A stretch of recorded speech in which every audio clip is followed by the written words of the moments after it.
नमस्कार दोस्तों, स्वागत है आप सभी का फिर से एक बार हमारी एक और नई वीडियो में। इस वीडियो में अभी हाल ही में जो वैकेंसी निकल कर के आई है Uttar Pradesh public service commission की तरफ से LT ग्रेड की यानी कि सहायक अध्यापक की जो वैकेंसी आई है, जिसमें कि आपकी 7,466 पोस्ट हैं। इस वैकेंसी में आवेदन करने के लिए आपको किसी एक ब्राउज़र को ओपन कर लेना है, UPPSC डालकर सर्च कर लेना है। इस प्रकार की वेबसाइट सर्च होकर आ जाएगी। यहाँ पर ऑनलाइन नोटिफिकेशन वाले पे क्लिक कर देना है। वेबसाइट की लिंक मैं आपको इस वीडियो के डिस्क्रिप्शन में भी प्रोवाइड कर दूंगा, जिस लिंक पर क्लिक करके आप डायरेक्ट यहीं पर आ सकते हैं। जैसे ही आप इस इंटरफेस में आ जाते हैं, फर्स्ट नंबर पर ही आपको यह पोस्ट देखने के लिए मिल जाएगी। स्टार्टिंग डेट और फॉर्म की एंडिंग डेट आपको यहाँ पर शो करा दी जाएगी। करेक्शन डेट स्टार्टिंग डेट से लेकर 9 सितंबर 2025 तक है। फॉर्म को अप्लाई करने के लिए यहाँ ग्रीन कलर की जो अप्लाई बटन है, इस पर क्लिक कर देना है। वेबसाइट बिजी चल रही है, सर्वर का इशू आपको देखने के लिए मिल सकता है, सो आप 2 से 4 बार 5 बार क्लिक करें। जैसे ही क्लिक कर देंगे, नीचे की तरफ स्क्रॉल करके आएंगे तो यहाँ पर वैकेंसी से रिलेटेड सारा ब्यौरा आपको देखने के लिए मिल जाएगा। जैसे कि आपकी जो एज है वो 1/7/2025 से यदि 21 वर्ष कंप्लीट हो रही है और आपने BEd कर रखा है तो आप एलिजिबल हैं, आप इस पोस्ट में अप्लाई कर सकते हैं। दोस्तों, फॉर्म को अप्लाई करने का पूरा प्रोसेस स्टेप बाय स्टेप आपको इस वीडियो में बताया जाएगा, सो आप वीडियो को अंत तक जरूर देखिएगा, जानकारी आपको समझ में आ जाएगी। देखिए यहाँ पर जैसे पहले नंबर पर पोस्ट है हिंदी की असिस्टेंट टीचर की। यहाँ पर पोस्ट का जो नेचर है वो नॉन गजेटेड है और यहाँ पर पे स्केल आपको 44,000 से लेकर 1,42,000 तक मिल जाता है।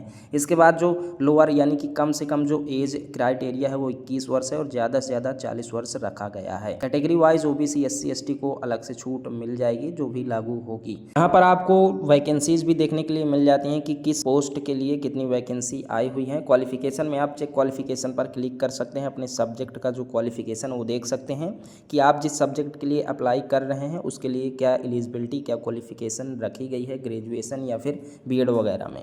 ठीक है, तो यहाँ पर देखिए अभी हमारे केस में मुझे बायोलॉजी का जो है अप्लाई करना है, तो यहाँ पर ऑथेंटिकेट OTR पर क्लिक कर दूंगा। आप जिस सब्जेक्ट से अप्लाई करना चाहते हैं उसके सामने जो ऑथेंटिकेट विथ OTR है उस पर क्लिक कर देंगे। नेक्स्ट जो इंटरफेस है कुछ इस प्रकार से आ जाएगा, जहाँ पर आप अपनी पोस्ट का नाम पहले एक बार जरूर चेक कर लें कि यहाँ पर देखिए लिखा हुआ assistant teacher male female biology, यानी कि मुझे बायोलॉजी सब्जेक्ट से इस फॉर्म को फिल करना है, इसलिए मैंने बायोलॉजी को सिलेक्ट किया। पोस्ट नेम हमारा सही है तो यहाँ पर ऑथेंटिकेट विथ OTR पर क्लिक करना है। क्लिक करेंगे तो यहाँ पर अब आपसे पूछा जाता है कि क्या आपने OTR रजिस्ट्रेशन कंप्लीट कर लिया है। तो यदि आपने कर लिया है यस पर क्लिक करेंगे और नहीं कंप्लीट किया तो नो पर क्लिक करके OTR रजिस्ट्रेशन कंप्लीट कर लीजिए। OTR रजिस्ट्रेशन में क्या डिटेल फिलअप करना है आगे आपको इसी वीडियो में बताया जाएगा। हमारे केस में हमने OTR पहले ही कंप्लीट कर रखा था, इसलिए यस पर क्लिक किया और मैंने गो पर जैसे ही क्लिक किया OTR डालने का जो ऑप्शन है वो मिल गया। मैंने OTR नंबर डालकर प्रोसीड किया तो OTR के थ्रू जो हमारी पर्सनल डिटेल है यहाँ पर शो करा दी गई है। तो ये हमारा ही OTR ओपन हुआ है। यहाँ पर मैं नीचे की तरफ स्क्रॉल करूंगा, आपको अपने केस में भी स्क्रॉल कर लेना है। क्लिक हियर टू ऑथेंटिकेट पर क्लिक कर देना है।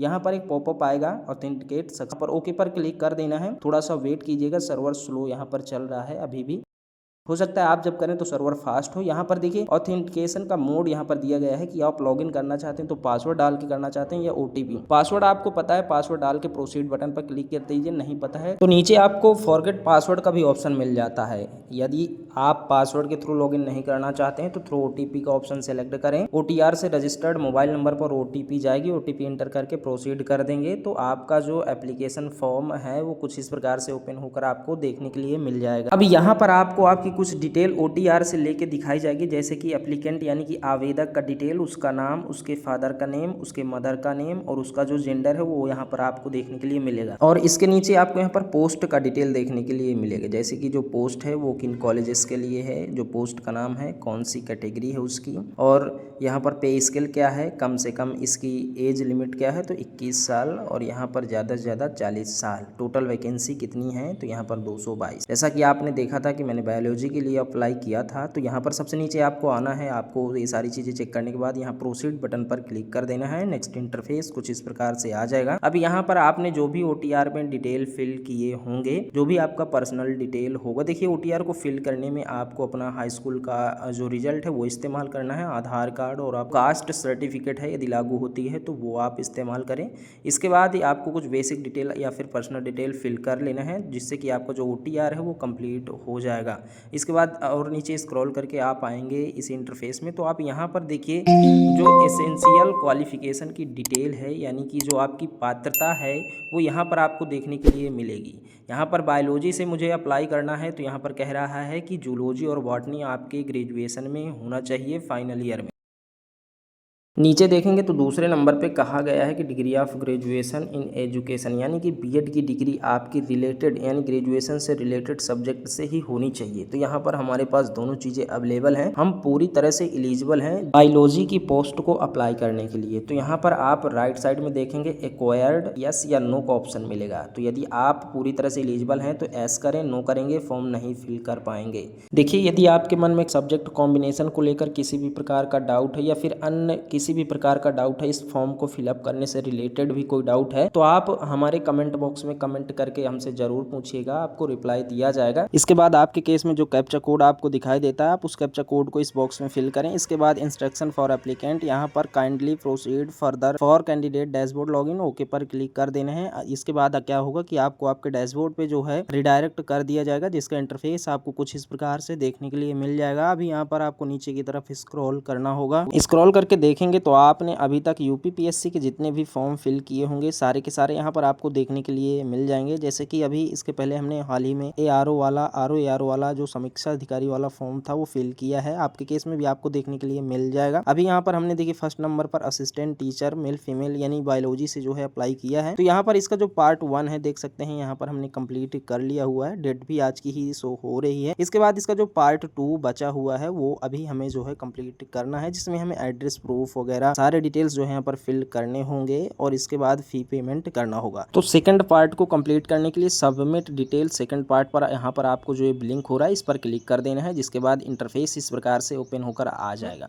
अब यहाँ पर एक बार आपको फिर से आपकी जो पर्सनल डिटेल्स वगैरह है जो भी आपने अभी तक फिल किया है वो सारी चीज़ें आपको देखने के लिए मिल जाएंगी। पार्ट फर्स्ट भी इसमें देखने के लिए मिलेगा। और नीचे स्क्रॉल करके आएंगे तो यहाँ पर आपको प्रेफरेंशियल क्वालिफिकेशन डिटेल्स, यहाँ पर आपको यस या नो में यहाँ पर जो है आंसर देना होगा। जैसे कि कह रहा है यदि आपने आर्मी में 2 ईयर की सेवा करी है या फिर आप आर्मी में 2 साल तक रह चुके हैं तो आप यस करें, अन्यथा यहाँ पर नो करें। इसके बाद यदि आपके पास बी सर्टिफिकेट है तो आप यहाँ पर यस करें, नहीं है आपके पास तो यहाँ पर आप नो करें और आप नीचे स्क्रॉल करके आगे बढ़ें। अब आपको आपका एड्रेस यहाँ पर दिखाया जाएगा, परमानेंट और कॉरस्पॉन्डेंस दोनों एड्रेस यहाँ पर आपको देखने के लिए मिलेंगे, जो कि आपके OTR से उठा लिया जाता है ऑटोमेटिक। यहाँ पर आपको I accept the about declaration, इसको यस पे टिक कर देना है।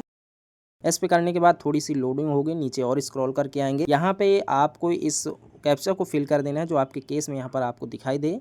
इसके बाद जैसे ही फिल कर देंगे यहाँ पर आपको ग्रीन कलर से प्रीव्यू फॉर्म का ऑप्शन मिल जाता है, डिक्लेरेशन आएगा, ओके कर दीजिए। फॉर्म है आपका एक प्रकार से सबमिट हो चुका है, लेकिन अभी आपको एक मौका दिया जाता है कि यदि आपने फॉर्म में कुछ गलत फिल किया है तो आप इसे एडिट कर सकते हैं, और सारी चीज़ें ओके हैं तो सबमिट एप्लीकेशन फॉर्म में क्लिक करने के बाद ओके पर क्लिक कर देंगे तो जो आपका फॉर्म है वो सक्सेसफुली सबमिट हो जाएगा।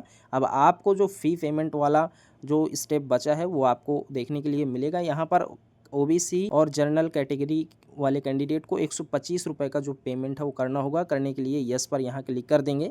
इसके बाद नेक्स्ट इंटरफेस कुछ इस प्रकार से आपको पेमेंट का देखने के लिए मिलेगा, जहाँ पे आपको यहाँ पर कई सारे ऑप्शन, कई सारे पेमेंट के मेथड मिल जाते हैं, debit card, credit card, UPI। तो यहाँ पर मैंने UPI को सेलेक्ट किया है। UPI में मैं UPI ID डालकर और यहाँ पर QR कोड दोनों के थ्रू पेमेंट कर सकता हूँ। QR को मैंने सेलेक्ट किया है। आपके केस में भी इसी तरह से QR देखने के लिए मिलेगा। साधारणतः आप जिस प्रकार से किसी शॉप वगैरह में पेमेंट करते हैं, इस QR कोड को स्कैन करके अपना पेमेंट जो है कर लीजिएगा। जो आपके केस में QR कोड आपको देखने के लिए मिलेगा। थोड़ा सा वेट करेंगे तो यहाँ पर एक पॉपअप आ जाएगा। जैसे ही आपका पेमेंट सक्सेसफुल हो जाता है आप यहाँ पर ओके पर क्लिक करेंगे, फिर से थोड़ा आप वेट करिएगा। और यहाँ पर आपको कोई छेड़छाड़ नहीं करनी है पेमेंट करते समय। जैसे ही आपका पेमेंट सक्सेसफुली कंप्लीट हो जाएगा आप वापस अपने डैशबोर्ड में आ जाएंगे। प्रिंट एप्लीकेशन फॉर्म जो ग्रीन कलर का राइट साइड में बटन है टॉप पर ही, उस पर क्लिक कर देंगे। आपके फॉर्म का जो है फाइनल प्रिंट आपको देखने के लिए मिल जाएगा। इसे आप अपने सिस्टम में जो है PDF के रूप में भी सेव कर सकते हैं, सेव एज PDF करके, या फिर आप इसका एक प्रिंट आउट यानी कि हार्ड कॉपी निकाल सकते हैं और अपने पास रख सकते हैं। उम्मीद है दोस्तों कि वीडियो में दी गई जानकारी आपको समझ में आ गई होगी। और यदि अभी भी आपके मन में किसी भी प्रकार का कोई डाउट है तो आप कमेंट बॉक्स में ज़रूर हमसे पूछिए, आपके सवालों का जवाब दिया जाएगा। चैनल पर पहली बार विजिट किए हैं तो चैनल को सब्सक्राइब कर लीजिए, ताकि इसी तरह की वीडियोज़ की जो नोटिफिकेशन है वो आप तक सबसे पहले पहुँच सके। देखिए यहाँ पर जो OTR होता है, OTR किसी किसी केस में यहाँ पर 24 घंटे के पहले भी यानी कि तत्काल भी जनरेट हो रहा है और किसी किसी केस में 3 दिन भी ले रहा है। तो आपको एक चीज़ का ध्यान देना कि जब आप OTR फिल करेंगे, OTR का फॉर्म फिल करेंगे तो उसमें आपको सारी डिटेल सही से चेक करके फिल करना है। तो चलिए दोस्तों, मिलते हैं किसी नए वीडियो में नए टॉपिक के साथ। तब तक के लिए बाय बाय, टेक केयर।